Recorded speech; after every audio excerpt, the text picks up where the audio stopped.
Selamat datang kembali di channel Juserio. Kembali kami hadir di rangkaian video advokasi literasi seri yang ke-6. Tema yang diangkat untuk seri ke-6 ini adalah tentang kulkas buku. Oh ya, seri advokasi literasi ini sendiri ditujukan untuk mencatat atau lebih tepatnya merekam perjalanan hidup diriku dan tentu saja bersama keluargaku dalam menghidupi berbagai kegiatan literasi. Seri ini juga dibuat sebagai implementasi nilai-nilai dasar yang dipegang teguh oleh SMA College di Brito, yaitu komitmen. Nah, minggu lalu di seri sebelumnya, aku mengangkat pengalaman nggak cukup baca doang. Kalau kalian belum nonton seri sebelumnya yang dipublikasikan minggu lalu, kalian bisa mengecek sendiri di YouTube channelku atau bisa mengeklik di bagian di atas. Bagi kalian yang belum subscribe, pastikan subscribe dulu. Dan jangan lupa untuk mengaktifkan loncengnya supaya tidak ketinggalan video-video selanjutnya. Nah, video hari ini agak berbeda formatnya karena kita kedatangan tamu spesial. Siapakah itu? Langsung kita temui saja. Halo Mbak Ayun, apa kabar? Baik. Oh ya, masih sehat-sehat ya? Nggak ada kendala ya. Nah, Mbak Ayun, sebelum kita mulai, baiknya Mbak Ayun mengenalkan diri dulu. Boleh dari mana aja, mau dari nama, dari apa, terserah. Oke. Jadi nama saya Ayun Ningtyas Rahmasari, dipanggil biasanya Ayun. Sekarang saya aktif di gerakan literasi kulkas buku. Dan sekarang ini kami sedang banyak kegiatan nih, walaupun ini masa pandemi ya. Oh iya. Akan literasi kulkas buku ya, Mbak ya. Iya. Kalau aku sih kenal Mbak Ayun itu 3 tahun lalu, kurang lebih lah. Udah lama banget ya. Iya, lebih tepatnya itu pas itu ekskul jurnalistik di SMP ku dulu, gitu loh. SMP Pangudulur 1 Yogyakarta. Dulu kan Mbak Ayun sering diajak sama Mas Emri ke sekolah itu ya. Itu dulu Mas Emri kan pembimbing ekskul gitu. Selanjutnya itu aku beberapa kali ikut kegiatan yang Mbak Ayun juga inisiasi gitu. Kalau aku sendiri sih menurutku Mbak Ayun itu orangnya itu semangatnya menggebu-gebu gitu dalam setiap kegiatan gitu. Nah, mari kita langsung aja tanya pertanyaan pertama. Kira-kira Mbak Ayun bisa mengisahkan motivasi menjadi pegiat literasi itu motivasinya apa sih, Mbak? Jadi awalnya itu kan dari masa kecil saya nih. Sebenarnya dulu tuh aku tuh nggak suka nulis, nggak suka baca kayak gitu kan. Bahkan tapi kalau aku memang suka baca, ya mesti aku bakal terus-terusan membaca gitu. Semisal nih dulu waktu aku masih SD kelas 4 itu aku pernah nemu satu novel yang menurut aku buat anak segede kelas 4 SD itu agak gimana ya, agak susah gitu. Nah, judulnya tuh Anak Perawan di Sarang Penyamun. Itu karyanya STA Sultan Tadi Alisa Bana ya. Nah, dan aku suka sama novel itu, tapi ketika aku cerita ke teman-teman, teman-teman tuh malah nganggap aku tuh kayak aneh kayak gitu loh. Jadi kayak ih, cerita apa sih kayak gitu. Ya. Nah, terus habis itu aku ketika uh, masih SD juga ini gitu, aku sendiri tuh juga nggak begitu suka nulis. Tapi kalau misal aku nulis ya bakal nulis juga. Cuma aku butuh apresiasi nih. Nah, cuma tuh lingkungan sekitarku itu nggak begitu support untuk apresiasi itu gitu. Nah, jadi kayak misalnya aku udah selesai nulis ya kan, nulis cerita. Tapi ternyata ketika aku memperlihatkan ke orang tua misal atau aku memperlihatkan ke teman-teman, mereka tuh juga responnya kayak biasa aja. Kalau nggak biasa aja tuh kayak ya nggak apresiasi gitu loh. Jadi kayak lebih ke uh, ih iya kayak gitu Ya doang udah gitu. gitu ya. Ya udah buat Ya sudah udah. gitu. Ya. Iya. Nah, tapi mungkin aku berpikir seperti itu juga karena akunya sendiri apa namanya memang butuh lah penyemangat buat nulis kayak gitu. Iya. Terus akhirnya uh, ya dari situ sih karena kekurangan dari bahan bacaan juga kan di perpustakaan sekolah kan juga jarang dibuka perpusnya karena nggak ada yang jaga kayak gitu. Jadinya aku juga mikir nih kayaknya anak-anak yang kayak aku nih nggak cuma aku doang nih kayak gitu kan. Apalagi waktu zamanku dulu waktu aku SD itu dek itu tuh banyak yang dia itu buta aksara Oh, gitu. benar. Bahkan ada temen-temenku, temen main, bukan temen itu sih, bukan temen sekolah, tapi temen main aja itu dia buta aksara kayak gitu. Terus aku mikir nih, tahu kan buta aksara? Iya, nggak bisa baca gitu ya. Nggak Iya, tahu. sekarang kan trennya namanya literasi ya, soalnya. Jadi bukan baca tulis lagi ya, soalnya kan udah beda lagi. Nah, Iya. zamannya udah beda gitu. Iya.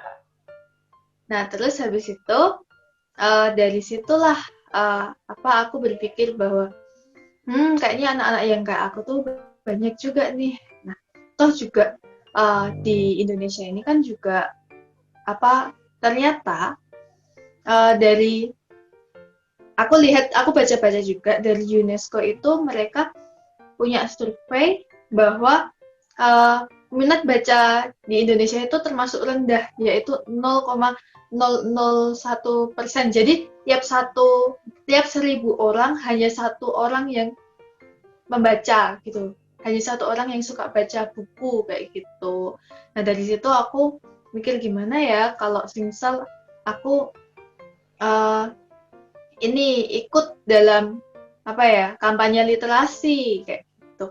Nah tapi aku juga menyadari nih dari survei itu, padahal itu surveinya itu setauku 2017 dan itu sudah banyak bermunculan kayak perpustakaan, taman bacaan masyarakat, itu di mana-mana gitu loh. Tapi kok masih saja rendah. Nah, dari situ aku sadar nih, oh ternyata bahwa ternyata bahwa membaca itu ini nih jadi bahwa membaca itu bukan hanya karena tidak ada fasilitas membacanya gitu, tidak hanya fasilitas literasinya, tapi juga ada faktor lain nih. Nah, dari situlah aku buat yang namanya sama teman-teman yang namanya kegiatan literasi. Dulu awalnya dari Persahabatan Wartawan Cilik Yogyakarta. Iya, Itu iya. aku masuk SMP, waktu SMP kelas 1 itu. Wah, Waktu kayak kita pertama kali kenal gitu. iya. Nah, ya, aku waktu SMP kelas 1 buat ikut Persahabatan Wartawan Cilik Yogyakarta yang aku itu ketemu sama Mas Sutrisno Emri. Mas Nah, Henry. terus habis itu berkembang kita tetap fokus di literasi dan akhirnya aku sama teman-teman buat komunitas sendiri yang itu benar-benar fokus di uh, peningkatan minat literasi masyarakat, yaitu gerakan literasi Kulkas Buku gitu. Oh, gerakan literasi kelas. Jadi pengalaman Mbak Ayun yang masa kecil itu keren ya menurutku. Karena kan kalau sekarang kan udah gampang banget nyari buku gitu kan. Tapi dulu itu susah banget gitu. Tapi Mbak Ayun tuh bisa tetap mempertahankan untuk membaca dan menulis gitu dalam keterbatasan gitu. Nah, terus tadi itu kan Mbak Ayun bilang kalau survei itu kan rendah ya, survei membaca, dan memang benar ya. Jadi sumber daya manusia itu memang harus diberdayakan ya, nggak cuma fasilitasnya aja yang ada, tapi harus ada minat bacanya gitu. Ya benar. Inisiatif Mbak Ayun tuh keren gitu, karena tadi ya gerakan literasi Kulkas Buku gitu, pas ketemu Mas Emri dan pokoknya keren gitu. Nah, kira-kira itu Mbak Ayun bisa nggak sih menjelaskan tentang sebenarnya awalnya itu kayak gimana, terus proyek pendanaan dari mana, terus siapa saja yang dilibatkan, dan pokoknya apapun itu yang berhubungan dengan gerakan literasi Kulkas Buku gitu. Ya, kita singkat GLKB gitu aja ya biar nggak panjang, atau Kulkas Buku lah gitu. Kulkas Buku. Nah, jadi tuh di kulkas buku nih kita uh, awalnya itu tuh memang berpikir nih, apa ide kreatif apa yang sekiranya itu bisa kita lakukan nih untuk meningkatkan minat literasi masyarakat. Nah, di situ kita lihat nih, oh ya udah kita mulai dari fasilitas tuh ya kan, dari fasilitas itu lebih ke inventaris kita sendiri sih. Jadi bukan bukan biar sama dengan taman bacaan masyarakat yang lain, tapi lebih ke inventaris kita sendiri bahwa kita tuh punya senjata untuk berkegiatan kreatif di bidang literasi tadi.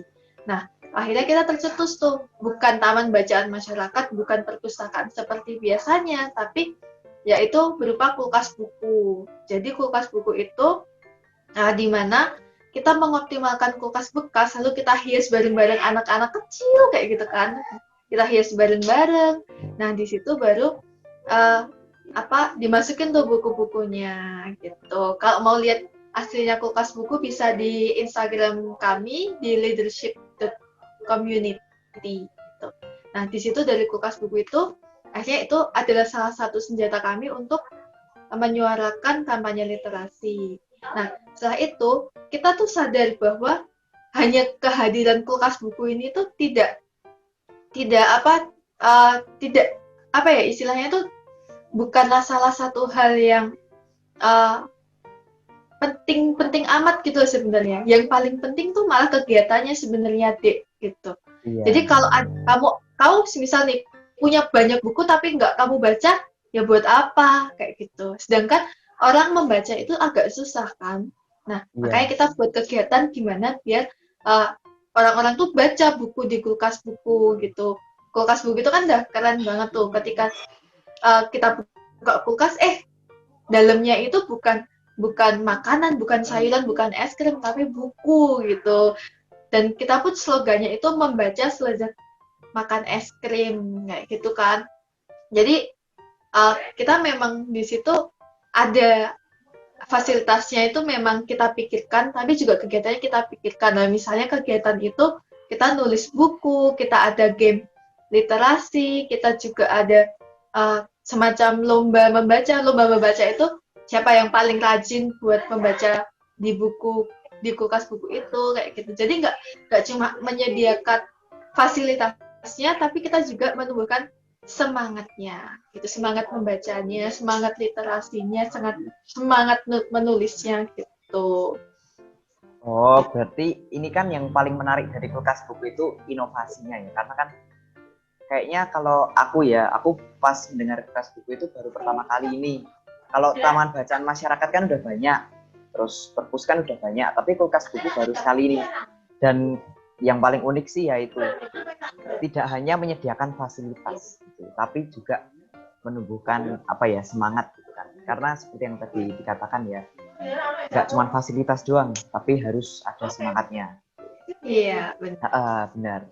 Nah, terus pertanyaan terakhir nih ya. Kalau dari pengalaman Mbak Ayun mulai dari awal tadi sampai kulkas buku ini gitu, apa sih tantangannya sebagai inisiator, sebagai penggerak dan motivator bagi anak-anak kecil tadi yang berkegiatan literasi tadi? Ya, sebenarnya banyak sih kalau tantangan itu. Kan setiap komunitas, setiap perkumpulan itu pasti ada tantangannya. Nah, tantangan yang paling umum itu kan tantangan donasi ya, Dik. Gitu. Oh iya.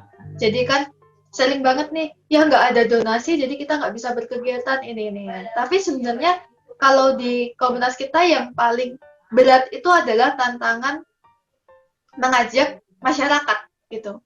Mengajak masyarakat untuk berpartisipasi kan. Kenapa? Karena kadang masyarakat kan lebih seperti ini kan, membaca buku udah ada sekolah kok kayak gitu. Sekolah kan memang harusnya mengajari anak-anak buat membaca, buat ngajak anak-anak biar suka baca buku kayak gitu. Sedangkan yang kita lihat apa selama ini? Belum begitu efektif karena surveinya aja masih seperti itu gitu loh. Surveinya aja masih 1:1000 orang yang membaca seperti itu kan. Iya. Nah, maka dari itu kita juga sebenarnya ada kesusahan sih di situ gimana. Nah, kita udah ada kulkas buku, udah ada perpustakaannya, udah ada buku-bukunya, tapi nggak ada yang semangat untuk ikut gitu. Sebenarnya tantangannya di situ sih, gimana caranya kita menarik minat baca masyarakat di situ tadi. Tapi kalau untuk tantangan dana kita juga ada juga sebenarnya. Kadang kan kulkasnya dari mana? Itu kulkasnya tuh kadang ada yang menyumbangkan. Jadi kita dapat kita kan nge-share di Facebook dulu tuh, di Instagram juga sih sebenarnya. Yang punya kulkas bekas, monggo kalau mau disumbangkan menjadi kulkas buku gini-gini. Nah, ada yang sumbangan, donasi, ada juga yang kita harus beli. Nah, sedangkan kan itu kan kulkasnya nggak hanya kulkas itu loh, dan itu kan kulkasnya rusak. Nah, kita harus mendekor ulang gitu loh, misal kayak dihias jadi ada warna-warninya, dicat. Nah, tapi kita yang paling tekankan tuh, yang paling utama adalah dalamnya harus ada lampunya. Jadi seperti kulkas pada umumnya tuh loh, kulkas biasa. Iya, iya. Kalau kulkas biasa itu kan mereka ini ada istilahnya apa namanya? Ada lampu ketika dibuka. Nah, ada LED-nya, ada lampunya itu ketika dibuka, yaitu hidupkan. Nah, kita pengen kulkas buku itu tetap rasa kulkas, jadi bukan rasa rak buku biasa, tapi rasa kulkas. Jadi ketika dibuka tetap ada lampunya. Nah, di situ kan harus ada nih biaya buat seperti itu, gitu. Harus ada biaya buat mendekornya gini-gini. Nah, tapi kalau untuk buku-buku, kebanyakan kita memang dari donatur, buku-buku ada kita sering sebulan sekali, tapi bukan sebulan sekali sih, tapi setengah tahun sekali kita dapat kiriman dari KPK, terus ada dari TBM lain, ada dari pribadi juga, itu donasi buku-buku. Nah, tapi kalau kan kulkas buku itu kan nggak cuma satu ya, Dek, tapi ada banyak gitu loh. Dan itu ada di tempat-tempat biasanya itu satu kabupaten satu gitu. Nah, di situ tuh dari kulkas buku itu tuh kita juga harus punya tenaga, harus mengeluarkan uang lagi buat mengirimnya. Jadi kita biasanya pakai mobil bareng-bareng ke tempat kita kirim kulkas buku itu. Semisal nih kita pernah yang agak susah itu di Kulon Progo yang jalannya benar-benar oh iya kan pegunungan. Iya, naik turun itu di Menoreh itu benar-benar jalannya susah sekali. Nah, tapi yang paling jauh adalah selama ini di Karanganyar Jawa Tengah. Oh, jauh gitu. Ya. Nah, di situ. Iya, dan di situ kita kan tetap butuh biaya untuk ini buat memberikan kan di perjalanan konsumsinya seperti apa. Jadi nggak cuma pas persiapan di rumah, tapi juga ketika perjalanan dan sampai ke tangan penerima kulkas bukunya itu gitu. Jadi itu kan tetap ada dananya. Nah, alhamdulillahnya selama ini kita juga dananya ada semacam iuran, kita jualan bareng-bareng atau semacamnya itu. Ada donatur juga. Cuma yang kalau tantangan terberat yang tadi Dek Rio tanyakan, yaitu tadi lebih ke gimana kita mengajak masyarakat buat berpartisipasi, gimana kita menggalang masanya itu seperti apa gitu. Karena tidak semua orang mau militan di literasi seperti kita gitu. Oh ya, berarti kan kalau sekolah itu kan kalau baca buku itu kan terkesan dipaksa gitu ya kan, harus baca seulangan gitu kan. Kalau untuk kulkas buku ini kan berarti kan hobi gitu, passion gitu ya, untuk merenovasi kulkas, untuk mengisi buku, untuk berkegiatan gitu kan, yang ditekankan gitu, berbeda dari sekolah gitu kan. Iya. Terus yang terakhir ini, yang terakhir itu pesan-pesan apa yang Mbak Ayun bisa berikan untuk generasi muda sekarang gitu? Kalau dari saya sih pesan kesannya ini kan generasi muda itu punya semangat lebih, punya ide kreatif dan punya energi lebih daripada generasi bapak ibu kita ya gitu. Nah, saya harap energi dan ide kreatif itu bisa disalurkan di bidang literasi, bisa disalurkan untuk mengajak teman-teman, untuk mengajak generasi muda lainnya agar terus semangat berliterasi agar tingkat minat literasinya itu tinggi, semangat untuk membaca dan semangat untuk menulis gitu. Ya, udah Mbak. Gimana? Udah? Ya.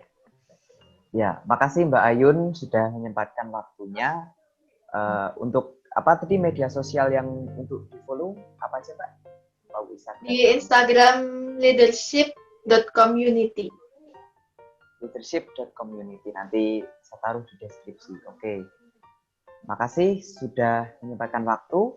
Semoga gerakan literasi kulkas buku bisa semakin meluas lagi pengaruh dan dampaknya positifnya. Ya, amin. Makasih Mbak. Ya, sama-sama. Makasih. Kita belajar dua hal dari kisah hidup Mbak Ayun yang harus berhadapan dengan ketidaknyamanan dan kekurangan. Namun itu tidak membuat dirinya minder dan tidak bersemangat. Yang kedua soal kreativitas. Literasi tidak hanya sekedar baca dan tulis, tetapi juga kegiatan-kegiatan seperti kulkas buku yang salah satu inisiatornya adalah Mbak Ayun ini. Kulkas bekas yang sudah usang disulap menjadi unik dan inovatif. Menurutku itu terobosan yang kreatif. Daripada menjadi sampah, kulkas bekas bisa menjadi bahan dan sarana belajar. Bahkan pembuatan kulkas buku ini sendiri sudah bisa menjadi pembelajaran bagi adik-adik yang terlibat. Moga-moga seri kali ini bisa menjadi sumber inspirasi bagi kita semua.